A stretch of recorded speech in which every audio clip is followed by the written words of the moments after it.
ଶ୍ରୀ ଶ୍ରୀ ଠାକୁରଙ୍କର ଏ କି ଚମତ୍କାର! ଏକା ସମୟରେ ଅନେକ ଜାଗାରେ ଉପସ୍ଥିତ କିପରି ହୋଇପାରନ୍ତି? ସତ୍ସଙ୍ଗରେ ଯେଉଁ ଭୋଗ ନିବେଦନ କରାଯାଏ ସେ କ'ଣ ସତରେ ଗ୍ରହଣ କରନ୍ତି? କୀର୍ତ୍ତନରେ କ'ଣ ଏତେ ଶକ୍ତି ଅଛି ଯେ ଜଣେ ରୋଗୀ ଭଲ ହୋଇପାରେ? ତାହା ଆଜି ଆମେ ଜାଣିବା ଶ୍ରୀ ଶ୍ରୀ ଠାକୁରଙ୍କର ପରମ ଭକ୍ତ ଶ୍ରୀ ସତୀଶ ଚନ୍ଦ୍ର ଗୋସ୍ୱାମୀଙ୍କ ଜୀବନ କାହାଣୀରୁ। ଜୟଗୁରୁ। ଉନ୍ନତ ଜୀବନ ଚ୍ୟାନେଲଟିକୁ ଆପଣମାନଙ୍କୁ ସ୍ୱାଗତ। ଆରମ୍ଭ କରିବା ପୂର୍ବରୁ ଯେଉଁମାନେ ଏହି ଚ୍ୟାନେଲଟିକୁ ନୂଆ କରି ଦେଖୁଛନ୍ତି ସବସ୍କ୍ରାଇବ୍ କରିନିଅନ୍ତୁ। ଭିଡ଼ିଓଟିକୁ ଶେଷ ପର୍ଯ୍ୟନ୍ତ ଦେଖନ୍ତୁ, ତାହେଲେ ଯାଇ ଏହି କଥାଗୁଡ଼ିକର ଅର୍ଥ ବୁଝିପାରିବେ। ଶ୍ରୀ ଶ୍ରୀ ଠାକୁର ଅନୁକୂଳ ଚନ୍ଦ୍ର ସ୍ୱୟଂ ଆନୁଷ୍ଠାନିକ ଭାବରେ ନିଜେ ପ୍ରଥମେ ଦୀକ୍ଷା ଦେଇଥିଲେ ଆଚାର୍ଯ୍ୟ ସତୀଶ ଚନ୍ଦ୍ର ଗୋସ୍ୱାମୀଙ୍କୁ। ସମସ୍ତେ ତାଙ୍କୁ ଗୋସାଇଁ ବୋଲି ଡାକୁଥିଲେ। ସେ ଅଦ୍ୱୈତ ବଂଶର ବଂଶଜ ଥିଲେ। ଶ୍ରୀ ଶ୍ରୀ ଠାକୁରଙ୍କ ସାନ୍ନିଧ୍ୟକୁ ଆସି ତାଙ୍କର ବଂଶ ଗୌରବ ପରମ୍ପରାକୁ ସାର୍ଥକ ଭାବେ ବହନ କରିଥିଲେ। ଦିନେ ସେ କଠିନ ରୋଗରେ ପଡ଼ିଗଲେ। ଦୀର୍ଘ 42 ଦିନ ଧରି ଶଯ୍ୟାଶାୟୀ ହୋଇ ରହିଲେ। ବଡ଼ ବଡ଼ ଡାକ୍ତରମାନେ ଆସି ଦେଖିଗଲେ, କିନ୍ତୁ କୌଣସି ଆଶାର ଆଲୋକ କିଛି ଦେଖାଗଲା ନାହିଁ। ହାତ ଗୋଡ଼ ହଲାଇବାକୁ ମଧ୍ୟ ଗୋସାଇଁଙ୍କର କ୍ଷମତା ରହିଲା ନାହିଁ। ସମସ୍ତେ ଭାବିଲେ ଗୋସାଇଁଙ୍କର ଶେଷ ଦିନ ଆସିଗଲାଣି, ସେ ଆଉ ବହୁତ ଦିନ ବଞ୍ଚିପାରିବେ ନାହିଁ। ଶ୍ରୀ ଶ୍ରୀ ଠାକୁର ଏହି ଖବର ପାଇ ଅନନ୍ତ ମହାରାଜ କିଶୋରୀ ମୋହନଙ୍କୁ ସାଙ୍ଗରେ ନେଇ କୁଷ୍ଟିଆକୁ ଆସିଲେ। ସାଙ୍ଗରେ ମୃଦଙ୍ଗ ବାଦ୍ୟଯନ୍ତ୍ର ସହିତ କୀର୍ତ୍ତନ କରି କରି ଚାଲିଲେ। ଦୂରରୁ ମୃଦଙ୍ଗର ଶବ୍ଦ ଶୁଣି ଗୋସାଇଁ ପାଖରେ ରହିଥିବା ପରିଚର୍ଚ୍ଚାକାରୀମାନେ ଭୟ ପାଇଗଲେ। ଭାବିଲେ ମୃଦଙ୍ଗର ପ୍ରଚଣ୍ଡ ଶବ୍ଦରେ ରୋଗୀର ହୃତ୍ପିଣ୍ଡ ବନ୍ଦ ହୋଇଯିବ। ତେଣୁ କେତେଜଣ ବାଧା ଦେବାକୁ ଗଲେ, କିନ୍ତୁ ମାନୁଛି କିଏ? କୀର୍ତ୍ତନ ଦଳ ଆସି ପହଞ୍ଚିଗଲେ ଗୋସାଇଁଙ୍କ ଘର ଆଗରେ।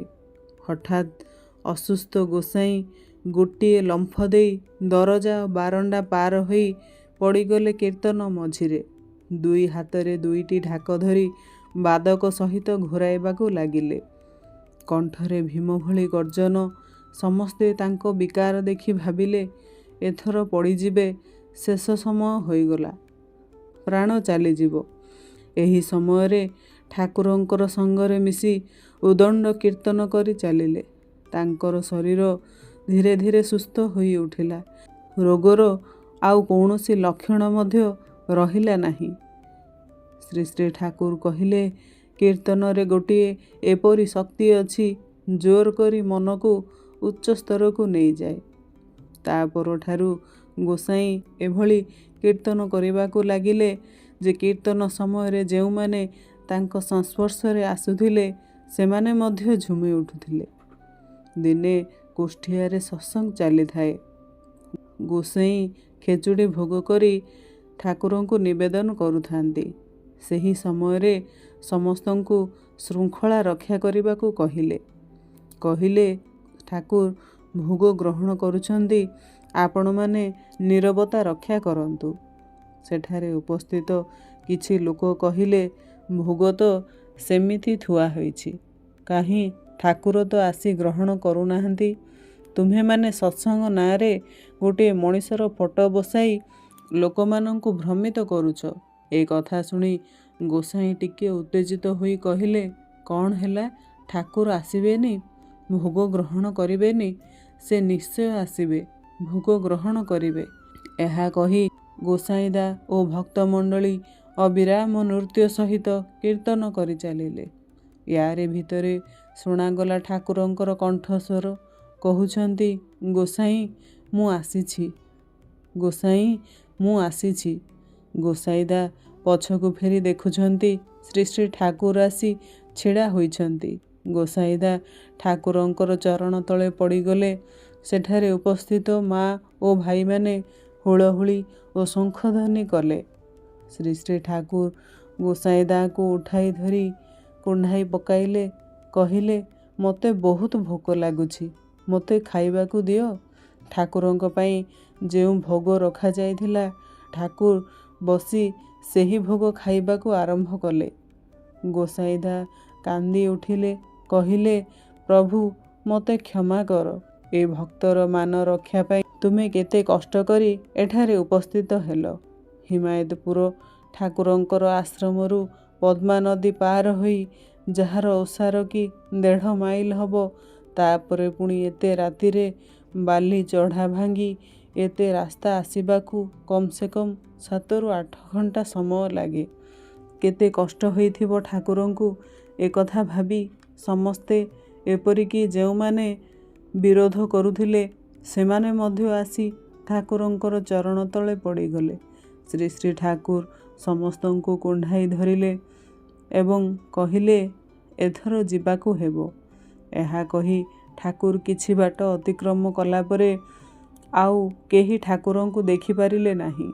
ଯେମିତି ଠାକୁର କୁଆଡ଼େ ଅଦୃଶ୍ୟ ହୋଇଗଲେ। ଗୋସାଇଁଦା ଚିନ୍ତିତ ହୋଇ ରାଧାରମଣ ଦାଙ୍କୁ କହିଲେ, ଠାକୁର ଏତେ ରାତିରେ ଆସିଲେ ପୁଣି ଚାଲିଗଲେ। ତୁମେ ସକାଳୁ ଟ୍ରେନରେ ଯାଇ ଦେଖି ଆସ ଠାକୁର ଭଲରେ ପହଞ୍ଚିଲେ ନା ନାହିଁ।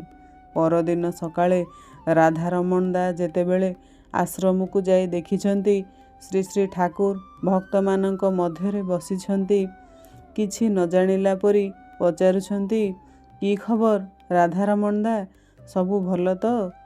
ଗୋସାଇଁ କିପରି ଅଛନ୍ତି? ସେ ଆସିନାହାନ୍ତି କି? ଏହା ଶୁଣି ରାଧାରମଣ ଦା କହିଲେ, ଗୋସାଇଁଦା ଆସିନାହାନ୍ତି। ମୋତେ ପଠାଇଛନ୍ତି ଆପଣଙ୍କୁ ଦେଖା କରିବା ପାଇଁ। କେତେବେଳେ ଫେରି ଆସିଲେ, ଭଲରେ ଫେରିଛନ୍ତି ନା ନାହିଁ ତାହା ଜାଣିବା ପାଇଁ। ଶ୍ରୀ ଶ୍ରୀ ଠାକୁର କହୁଛନ୍ତି, ମୁଁ ଭଲ ଅଛି। ହେଲେ ଆପଣ ଇଏ କ'ଣ କହୁଛନ୍ତି? ମୁଁ କେଉଁଠାକୁ ଯାଇଥିଲି ଏବଂ କେଉଁଠାରୁ ଫେରିଲି? ରାଧାରମଣ ଦା କହୁଛନ୍ତି, ଆମ୍ଭେମାନେ କାଲି କୁଷ୍ଟିଆରେ ସତ୍ସଙ୍ଗ କରୁଥିଲୁ। ଆପଣ ସେଠାରେ ଉପସ୍ଥିତ ଥିଲେ ଏବଂ ଭୋଗ ମଧ୍ୟ ଗ୍ରହଣ କରିଥିଲେ। କେବଳ ମୁଁ ଏକା ନୁହେଁ, ସେଠାରେ ଉପସ୍ଥିତ ଶହ ଶହ ଲୋକ ଆପଣଙ୍କୁ ଦେଖିଛନ୍ତି, ଆପଣଙ୍କ ସହ କଥା ହୋଇଛନ୍ତି। ଉପସ୍ଥିତ ଭକ୍ତମାନେ କହିଲେ, କାଲିଠାରୁ ଠାକୁର ଆଶ୍ରମ ବାହାରକୁ କୁଆଡ଼େ ବି ଯାଇନାହାନ୍ତି। କାଲି ରାତିରେ ମଧ୍ୟ ଠାକୁର ଆମ୍ଭମାନଙ୍କ ପାଖରେ ହିଁ ଶୋଇଥିଲେ। ଏହା ଶୁଣି ରାଧାରମଣ ଦା କହିଲେ, ଇଏ କିପରି ସମ୍ଭବ? ସମସ୍ତଙ୍କର ଦୃଷ୍ଟି ଠାକୁରଙ୍କ ଆଡ଼କୁ। ପଚାରୁଛନ୍ତି, ଠାକୁର ଏହା କିପରି ସମ୍ଭବ ହେଲା? ଆପଣ ଏକା ସମୟରେ ଅନେକ ଜାଗାରେ କିପରି ଉପସ୍ଥିତ ହୋଇପାରିଲେ? ଏହା କ'ଣ ଆପଣଙ୍କର ଅଲୌକିକତା? ଶ୍ରୀ ଶ୍ରୀ ଠାକୁର କିଛି ସମୟ ଚୁପ୍ ରହିବା ପରେ କହିଲେ, ମଣିଷ ଗୋଟିଏ ସ୍ଥାନରେ ଥିଲେ ମଧ୍ୟ ତାହାର ପ୍ରତିବିମ୍ବ ଇଚ୍ଛା କଲେ ସମସ୍ତ ପୃଥିବୀରେ ବୁଲିପାରେ ଏବଂ ସେ ଯାହା କିଛି କରୁଛି ସେ ସବୁ ଲୋକମାନଙ୍କ ଦର୍ଶନରେ ଆସିପାରେ। ଏହା ସାଧନା କଲେ ଜଣାଯାଏ ବା ବୁଝାଯାଏ। ବିଜ୍ଞାନ ଉନ୍ନତ ହେଲେ ଲୋକମାନଙ୍କ ସମ୍ମୁଖରେ ତାହାରି ମାଧ୍ୟମରେ ସବୁ କିଛି ଜଣା ନ ପଡ଼ିଲେ ମଧ୍ୟ କିଛି କିଛି ଧରାପଡ଼େ। ମୋଟ କଥା ହେଲା, ଇଷ୍ଟେ ବିଶ୍ୱାସ ରଖି ନିଷ୍ଠା ସହକାରେ ସାଧନ ଭଜନ କଲେ ଅଜଣା ରାଜ୍ୟର ଦରଜା ଖୋଲିଯାଏ। ଶ୍ରୀ ଶ୍ରୀ ଠାକୁର ଯେଉଁ ବିଜ୍ଞାନର କଥା କହିଛନ୍ତି, ହୁଏତ ମଣିଷ ସେ ପର୍ଯ୍ୟନ୍ତ ପହଞ୍ଚି ପାରିନାହିଁ। ଅତଏବ ଯାହା ଜାଣି ହୁଏ, ବୁଝି ହୁଏ, ତାହା ଆମ୍ଭମାନଙ୍କ ପାଖରେ ବିଜ୍ଞାନ ଏବଂ ଯାହା ବୁଝି ହୁଏ ନା, ଆମ କ୍ଷମତାର ବାହାରେ, ତାହାକୁ ଅଲୌକିକତା ବା ଚମତ୍କାର ବୋଲି କହୁ। ଆଜିର ଭିଡ଼ିଓଟିକୁ ଏଇଠି ରଖିବା। ପୁଣି ଶ୍ରୀ ଶ୍ରୀ ଠାକୁରଙ୍କର ଆଉ ଏକ ସୁନ୍ଦର ବାର୍ତ୍ତାକୁ ନେଇ ଆଲୋଚନା କରିବା। ତା ପୂର୍ବରୁ ଆପଣମାନେ ନିହାତି ଭାବରେ ଚ୍ୟାନେଲଟିକୁ ଲାଇକ୍, ସେୟାର ଏବଂ ସବସ୍କ୍ରାଇବ୍ କରିବେ। ଧନ୍ୟବାଦ। ଜୟ ଗୁରୁ।